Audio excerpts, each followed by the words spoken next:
Bonsoir et bienvenue sur le plateau de Tendido Sud, nouveau numéro pour votre magazine hebdomadaire de la tauromachie sur TV Sud, où il sera question ce soir de la Fiesta Toros y Noche qui sera organisée ce samedi à partir de 18h au pied de la falaise du château de Beaucaire, rendez-vous désormais traditionnel sur lequel nous allons revenir avec nos invités ce soir, le représentant des affaires taurines de la ville de Beaucaire, Morad Bourmel. Bonsoir. Bonsoir. Merci d'avoir accepté notre invitation.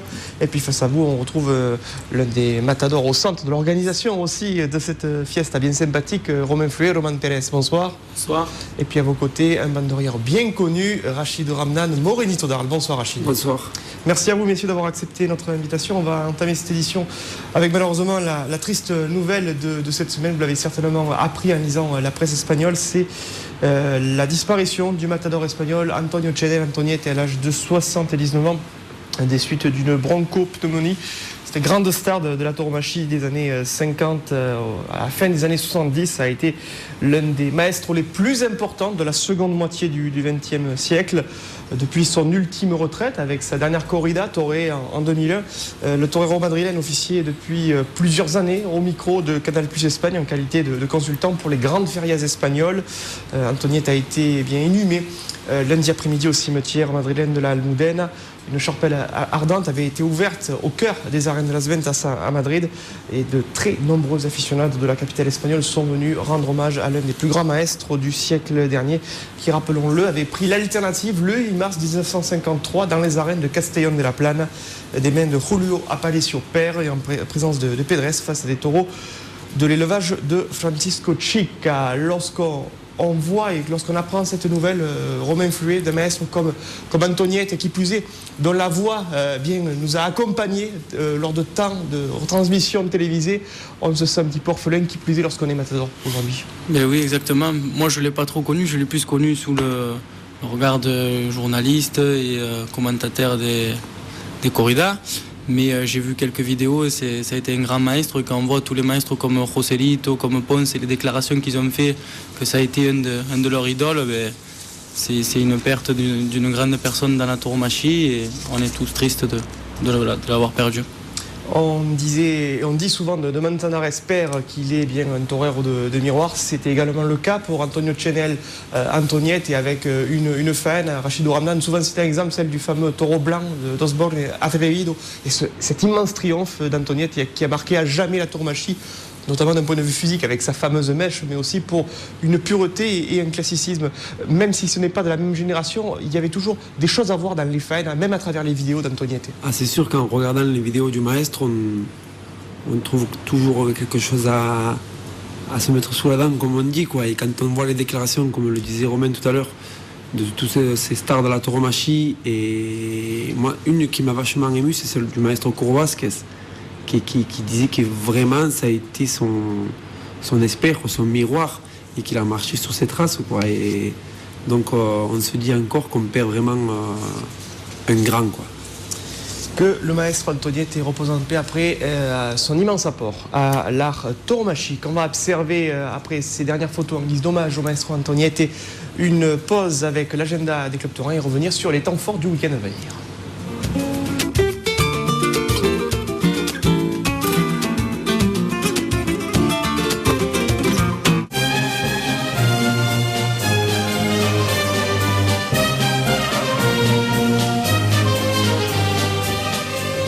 Un premier rendez-vous fixé par l'association de défense des tauromachie avec cette exposition Nabli et Galéa, les tauromachie dites fragiles, proposée du 28 octobre au 12 novembre 2011, toute la journée de 10h à 12h30 et puis de 15h à 19h, sauf le lundi. C'est proposé la galerie de la rue Taillade au numéro 49 et c'est à Sommières où il y a de nombreux aficionados et de très belles arènes. On va poursuivre avec on vous le rappelle très souvent, bien les coordonnées du site internet de cette émission, le www.tvsud.fr, et puis le rappel de l'application iPhone si vous souhaitez voir et revoir cette émission à la carte, et vous trouverez également toutes les coordonnées de la chaîne pour nous faire passer vos différentes informations. Autre information majeure cette semaine, c'est ce communiqué des organisateurs des arènes françaises de première catégorie. Bayonne, Dax, Mont-de-Marsan, Vic, Fezensac dans le sud-ouest, Béziers, Arles et Nîmes dans le sud-est, avec plusieurs initiatives prises et annoncées à l'issue de cette réunion qui s'est déroulée à l'hôtel de ville de Bayonne samedi après-midi. Il a été convenu entre ces organisateurs de créer un groupe de travail visant à obtenir l'application du taux de TVA relatif au spectacle vivant et culturel, à savoir 5,5%, de réduire, ça c'est peut-être l'information la plus importante en tout cas, l'annonce de réduire les honoraires des toreros et le prix des élevages de 20% pour les cachets et les contrats supérieurs à un montant de 60 000 euros, c'est-à-dire les contrats les plus importants, ceux des figures, ceux des toreros vedettes, et de revaloriser dans la même mesure, c'est-à-dire plus 20%, les cachets des toreros les plus modestes. Par ailleurs, pour l'ensemble des noviades piquées et non piquées, il est décidé de faire appel aux ganadères, aux Français, aux éleveurs du terroir, dans la mesure de leurs possibilités. Cette charte qui sera proposée à l'ordre du jour de la prochaine Assemblée Générale de l'Union des villes taurines de France. On imagine, messieurs, que ces annonces vous intéressent et vous concernent au premier chef. Quelle est votre appréciation sur ce qui a été annoncé, Romain ? Moi, je pense que c'est sûr que c'est dur en ce moment pour les impresarios, non ? Parce que la crise affecte un peu la corrida, il y a moins de monde dans les arènes. Beaucoup de spectacles aussi. Beaucoup de spectacles et les figures coûtent très cher. Moi, je fais un petit peu partie de l'organisation à Château-Renard et c'est difficile pour toutes ces arènes de pouvoir se payer des figures. Bon, là, c'est dans le cas des arènes de première. Maintenant, faire une feria sans figure, je pense qu'il y aura encore moins de monde et c'est impossible. Donc est-ce qu'ils vont accepter? Je ne sais pas. Je pense que tout le monde doit regarder dans le positif de la tauromachie, aller en avant. Et c'est sûr que si les stars peuvent prendre un peu moins cher et que les places des arènes peuvent coûter un peu moins cher aussi, parce que c'est difficile aussi à l'heure actuelle pour aller voir des corridas, ça serait bien. On verra bien comment ils vont raisonner. On retrouvait le juste équilibre. On sait que les arènes de Beaucaire étaient en gestion directe. Cette année, c'est la ville de Beaucaire et le centre des affaires taurines que vous représentez, Morad, qui organisait celle-ci. On imagine le coût que cela suppose et au moment d'établir les contacts avec les toreros, justement, essayer que l'équilibre soit le plus juste possible, comme je l'ai dit dans l'information, entre les toreros dits vedettes et puis peut-être les matadors plus modestes. Mais complètement. De toute façon, nous, je pense que notre optique, ça va être de contacter des toreros qui auront pris l'alternative, ou alors des jeunes toreros pour leur donner leur chance aussi, parce qu'on n'a pas les moyens, nous, d'aller chercher des figures. Et on va rester à notre niveau, mais essayer de mettre de la qualité et donner la chance aux jeunes aussi de pouvoir s'exprimer. Autre rendez-vous taurin à noter sur votre agenda ce week-end, à partir de samedi matin, la grande fête taurine du club taurin Paul Ricard Étienne Boissier des Saintes-Maries de la Mer. Week-end à connotation tauromachie camarguaise principalement, avec des courses aux arènes, mais un rendez-vous, la Cosso di Arribo, le samedi matin. Rendez-vous traditionnel sur la plage des Saintes-Maries de la Mer, qui réunit toujours beaucoup de curieux, des malettillas, des élèves des écoles taurines, des matadors. Ici sont annoncés Julien Miletto et le noviero Cayetano Ortiz. En tout cas, une belle fête taurine qui se prépare avec les tauromachis réunis ce week-end aux Saintes-Maries de la Mer. L'affiche coup de cœur de la semaine, vous l'avez compris en ouverture de cette émission, c'est bien évidemment la Fiesta Toros y Noche qui est proposée ce samedi à l'espace d'Odé, au pied de la falaise du château de Beaucaire. Un passéo qui a été avancé à 18h, on précise bien l'heure de début de cette manifestation taurine, 18h, avec Sinovillo d'Esteban Isidro, c'est l'ancien frère de Martinez Elizondo, avec au cartel Francisco Ruiz Miguel, Pedrito du Portugal, Mehdi Savali, vous-même Romain, Roman Pérez, Marco Leal et Thomas Joubert. On imagine qu'il y a eu beaucoup de plaisir à prendre le téléphone et à contacter les noms que l'on voit. En tout cas pour le chef de ligue, il y a le maestro Ruiz Miguel qui officie sur la télévision andalouse avec le talent que l'on sait. C'est sûr, mais on a la chance d'avoir des amis comme Moreno qui est proche de Ruiz Miguel. Il y avait aussi Padilla qui était prévu. Donc c'est Mornito qui a l'estime de ces grands maestros, qui les a contactés et qui nous a fait l'honneur de les inviter à Beaucaire. Mais je crois qu'il pourra vous en parler mieux que moi.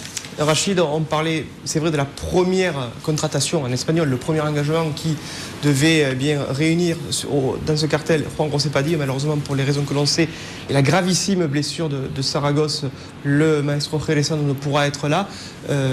L'avez-vous eu au téléphone depuis cette blessure? Non, depuis la blessure, non, je ne l'ai pas eu au téléphone directement. J'ai eu son papa, son frère, j'ai eu l'apoderado.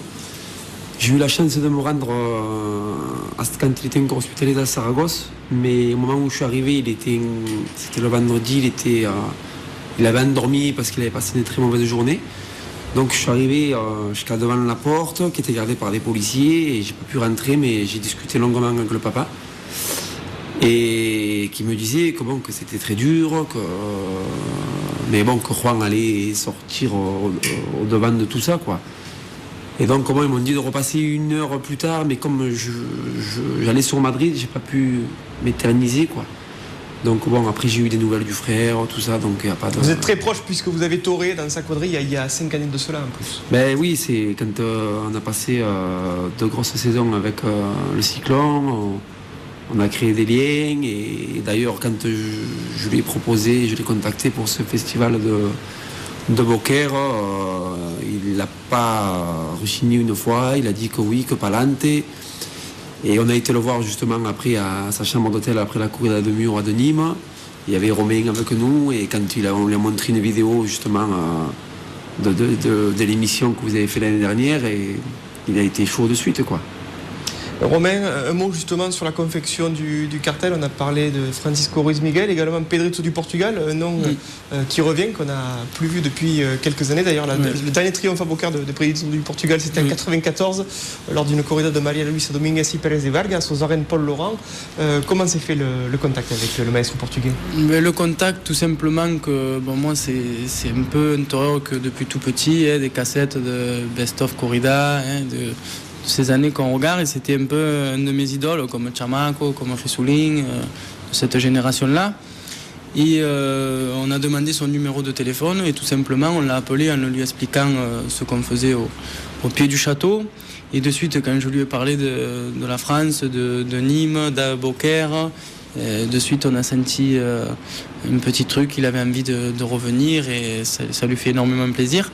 Et je pense qu'il m'a dit lui m'a dit qu'il espérait que ce soit sérieux parce qu'il revient il a envie d'essayer de reconquérir un peu le public français. Et de relancer cette carrière dans une patrie taurine qu'il a beaucoup appréciée, notamment lors de son parcours de novière. On rappelle le numéro de réservation pour cette Fiesta Noche y Toros au 06 25 57 49 86, avec ensuite une soirée complète juste après cette fiesta au pied du château de Beaucaire du côté du casino. Et puis également une autre affiche, c'est l'affiche qui est prévue ce dimanche à la Monumentale de Gimont, une autre arène, Rachid, que vous connaissez bien, très liée à l'histoire et à la tradition taurine arlésienne, une grande fiesta campère, une journée complète à la Monumentale de Gimont, à la sortie d'Arles, route des Saintes-Maries de la Mer, avec le 40e anniversaire de l'alternative de Robert Piles, qui partagera le cartel avec Stéphane Fernandez Meca, Ruiz Miguel,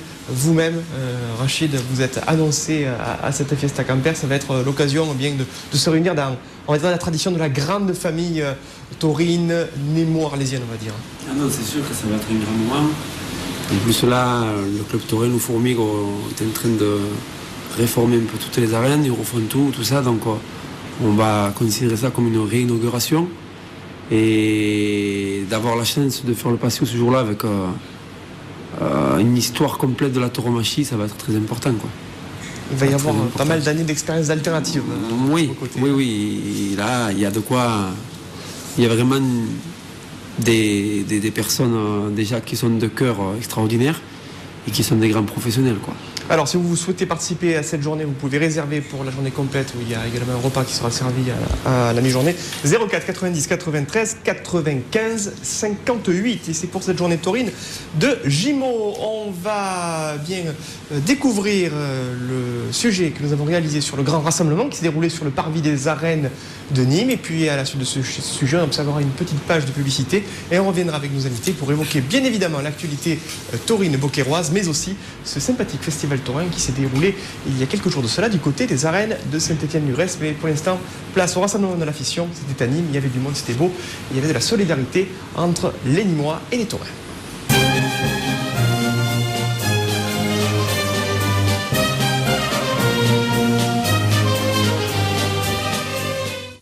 Dans la nuit nîmoise, le peuple du taureau s'est réuni vendredi soir pour montrer son attachement à la défense des cultures taurines.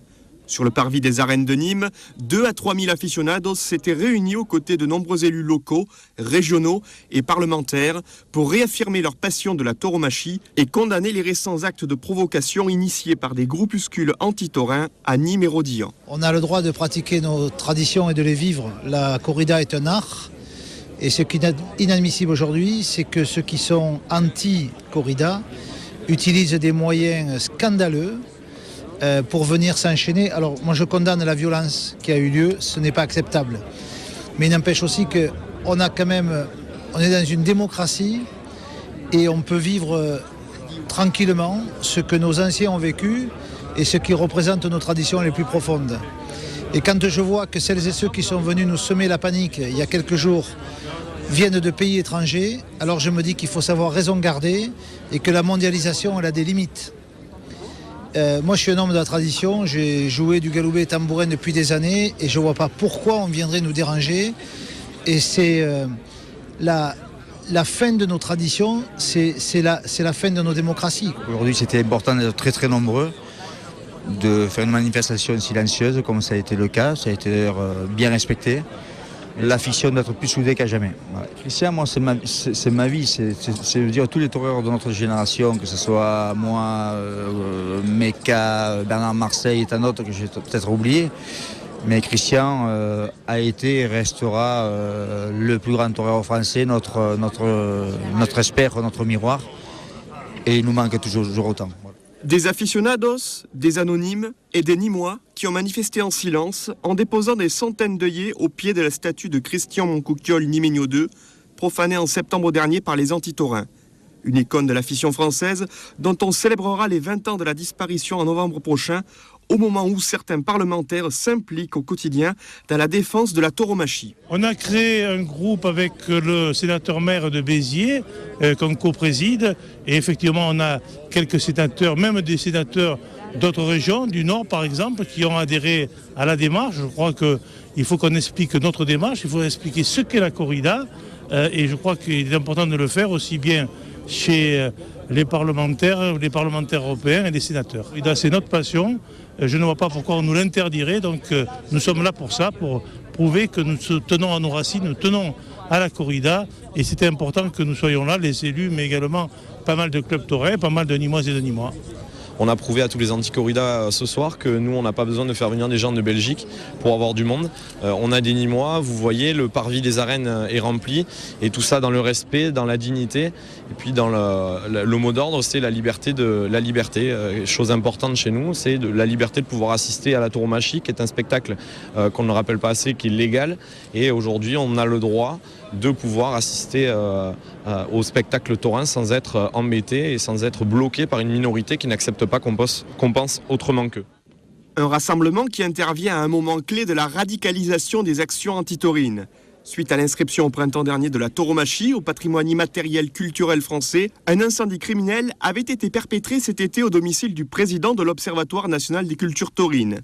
Attentat revendiqué ce week-end par la section espagnole du Front de libération des animaux, mouvement extrémiste animalier originaire des États-Unis, est classé comme une organisation terroriste à travers le monde.